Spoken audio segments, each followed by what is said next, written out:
परमात्म्याने आपल्या परमात्मा प्राप्तीसाठीच हा मनुष्य देह दिला, परंतु मनुष्याने हा कार्यार्थ विसरून गेला. काय विसरून गेला असेल त्याचं कारण ज्ञानेश्वर महाराज सांगतात, जे प्राणी या कामी भरू देहाची वरी आदरू म्हणून पडेला विसरू आत्मबोधाचा. मनुष्याच्या ठिकाणी जेव्हा देहाच्या ठिकाणी आदरबुद्धी निर्माण होते तेव्हा देवाचं भजन घडतं का हो? देवाचं भजन घडत नाही. बरोबर सांगत असताना मनुष्याच्या खिशामध्ये रुमाल असतो. रुमाल असतो ना, प्रत्येकाच्या खिशामध्ये रुमाल असतो. आता पूर्वी 2 वर्षापूर्वी कोरोनाचा काळ येऊन गेला. कोरोनाचं इन्फेक्शन म्हणजे काय असतं? कोरोनाचं इन्फेक्शन म्हणजे सर्दीचं इन्फेक्शन. सर्दी झाली म्हणजे कोरोना समजायचं. मग सर्दी झाल्यानंतर लोक काय करतात, त्या रुमालाला शेंबूड शेंकरून घेतात. रुमालाला शेंबूड शेंकरून घेतात. मग तो शेंबूड टाकून द्यायला पाहिजे ना, टाकून देत नाही. शेंबडा सकट रुमाल खिशामध्ये ठेवतात. शेंबडावर एवढं प्रेम असेल तर नाकावर किती प्रेम असेल? विठ्ठल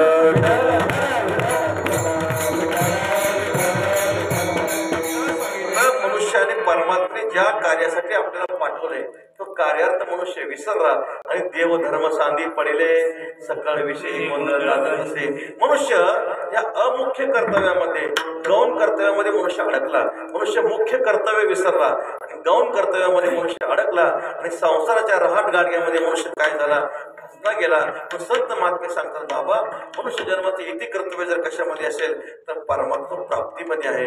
मग तुकोबरावी लोकांनी विचारलं, ठीक आहे परमात्मा प्राप्ती करायची आम्हाला, ठीक आहे मग आम्हाला सोपा उपाय सांगा, आम्हाला अवघड सांगू नका. शास्त्र तुकाराम महाराज सांगतात, अवघड कोणी न करी सांगतात सुलभ बहुता गोड वाटे. माणसाला अवघड सांगितलं की नको वाटतं, पण सोपं सांगितलं की माणसाला बरं वाटतं. पण आता किती तुकोबराने सोपं सांगावं? महाराजांनी खूप खूप सोपं सांगितलं. एक व्यवहारामध्ये मन आहे, असं म्हणतात मऊ लागलं म्हणजे माणसं काय करतात, कोपरानं खाण्याला बघतात. तसा हा प्रकार आहे. तुकाराम महाराजांनी इतका सोपा मार्ग सांगितला, इतका सोपा उपाय सांगितला. तुला देव पाहिजे ना, तुला परमात्मा प्राप्ती पाहिजे ना, मग एक कर. काय कर? तुकाराम महाराज सेवेला घेतलेल्या अभंगाच्या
गावे गीत शुद्ध करून या चित्त तुकाराम महाराज सांगतात काय करू नका फक्त परमात्म्याचं गीत गा.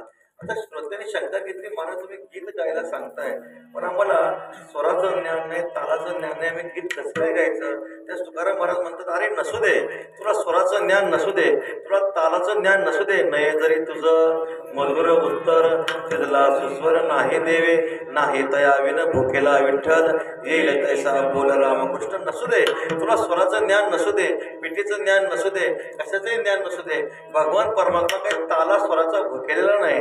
गिरधर लालतो भावक भोका राग कला नाही जानत तुका.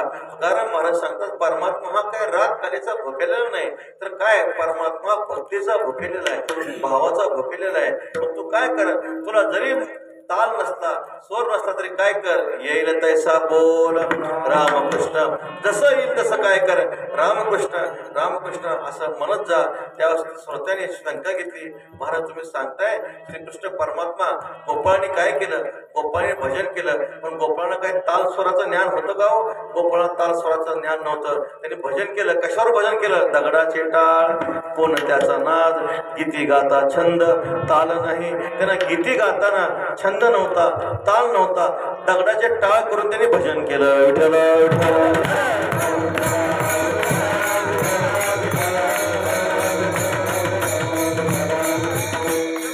ठीक आहे मोठी शक्ती आहे म्हणे ठीक आहे जसं येईल तसं बोलूया. पण त्या श्रोत्याने विचारलं महाराज तुम्ही सांगताय गीत गायला सांगताय पण नेमकं गीत कोणतं गायचं भावगीत गायचं का राष्ट्रगीत गायचं काय गायचं आम्हाला सांगा. त्या तुकाराम महाराज म्हणतात कुठलं भावगीत गाऊ नका ना दुसरं कुठलंही गीत गाऊ नका तुला गायचंय ना फक्त एका विठ्ठलाचंच भजन कर. गासी तरी एक विठ्ठलची गाई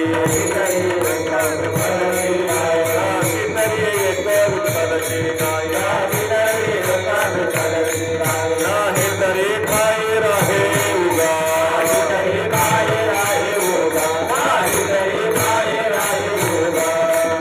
तुला भजन करायचं ना फक्त एक परमात्म्याचंच भजन कर पांडुरंगाचं भजन कर दुसरं काही कसल्या प्रकारचं गीत गाऊ नको. रामकृष्ण गीती गात टाळाची पळ्या वाजवीत छंद्या फुल्या नाचत निज घेऊन फिरत का. भजन करायचंय गायन करायचंय दुसरं कसल्या प्रकारचं गायन करू नको फक्त रामकृष्ण हरी रामकृष्ण हरी रामकृष्ण हरी ह्या मंत्राचा जप कर याच मंत्राचं भजन कर दुसरं काहीच करू नको. ठीक आहे या मंत्राचं भजन करू पण कसं करू तुकाराम महाराज सांगतात अगदी सोपं आहे. भावे गावे गीत शुद्ध करून या चित्त चित्त शुद्ध करून या भावे गीत गावे.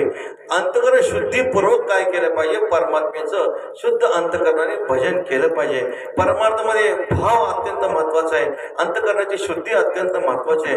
अंतकरण जर शुद्ध नसेल आणि जर भजन होत असेल तर ते भजन परमात्मा प्राप्तीमध्ये सिद्ध होतं का परमात्मा प्राप्ती करून देत नाही. महाराज सांगतात भजन ते ओंगळवाने नरका जाणे चुके ना ऐक नाही.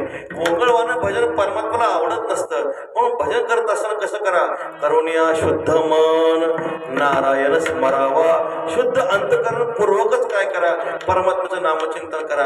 आता राम नाम तर सगळंच घेतात राम नाम तो सब कुछ कहे ठक ठाकुर चोर जिस नाम से ध्रुव प्रल्हाद करे हो नाम कुछ और.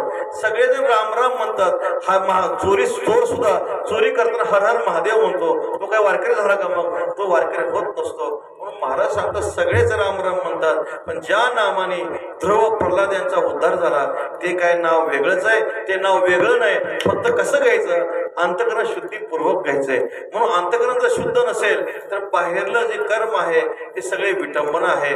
ज्ञानोबाच्या ओव्यात तुम्हाला सांगतो कळच ढेमाचे पोकळ जळ वरेले झळाळ काय करू चित्री व फळ आतुशेन माऊली वर्णन करतात.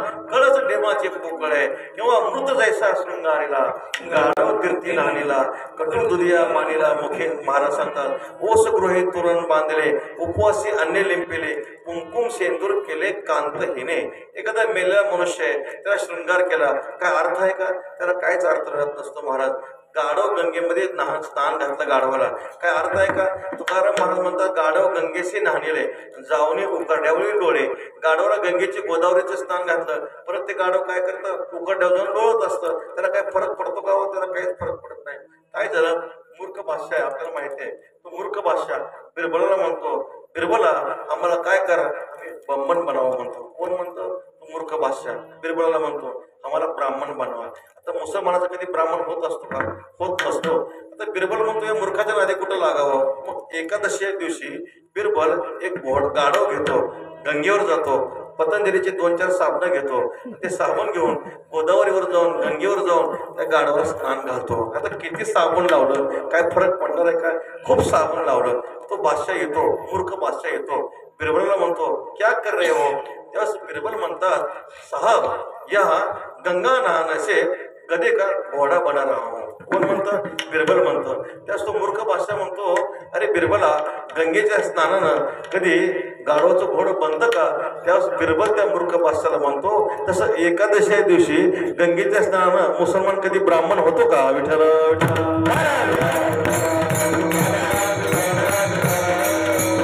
काय सांगितलं? गाढव गंगेशी नाहलेले, जाऊन उकरड्यावळी लोळे.